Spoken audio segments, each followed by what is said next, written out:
It's the world's fastest growing religion, Islam. The Chicago area alone, home to an estimated 400,000 Muslim faithful. Tonight, why some people are making the switch to a religion many Americans have trouble understanding. Mark Saxenmeyer has our special report.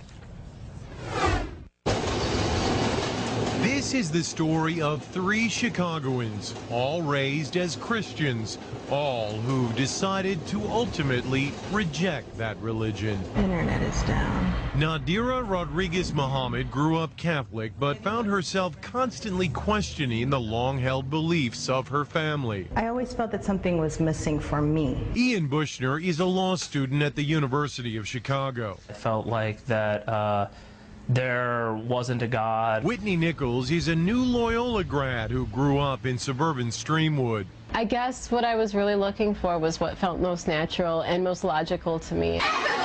When Nadira entered high school in the mid-1990s, she became friends with a group of Muslim girls. They just had this level of contentment and a sisterhood that was, I wanted to be a part of that. Ian drifted towards the Muslim students at his high school as well. I remember defending some of my friends at school from accusations, after 9/11. And then I started reading the Quran. I said, oh, here is a form of God that I've never been presented before. After September 11, the interest actually increased. Dr. Assad Basul is professor at Chicago's Islamic American College.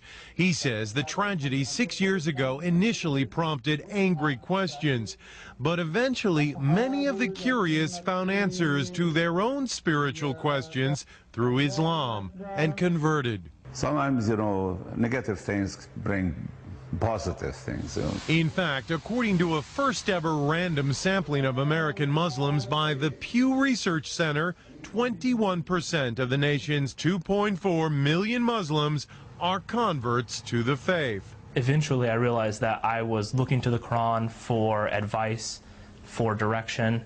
And at the point that you believe that the Quran is revelation from God, then you're a Muslim. The conversion has meant many changes in their lives. Ian prays 5 times a day. You'll finish a prayer and realize, I've just screwed something up. I've done something mean to somebody. Let me go back and correct that. Nadira wears the scarf, or hijab as it's called. It is part of my character, modesty.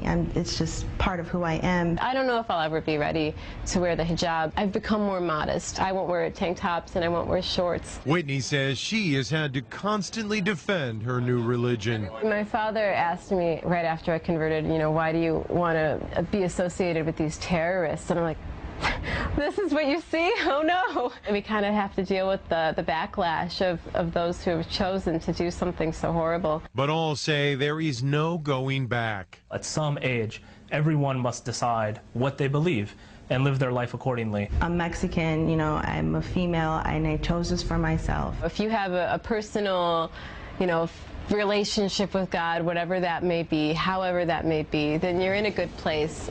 Mark Saxenmeyer, Fox News, Chicago. Now, for a longer version of this story, log on to our website, myfoxchicago.com. You can find it inside Mark Saxenmeyer's blog.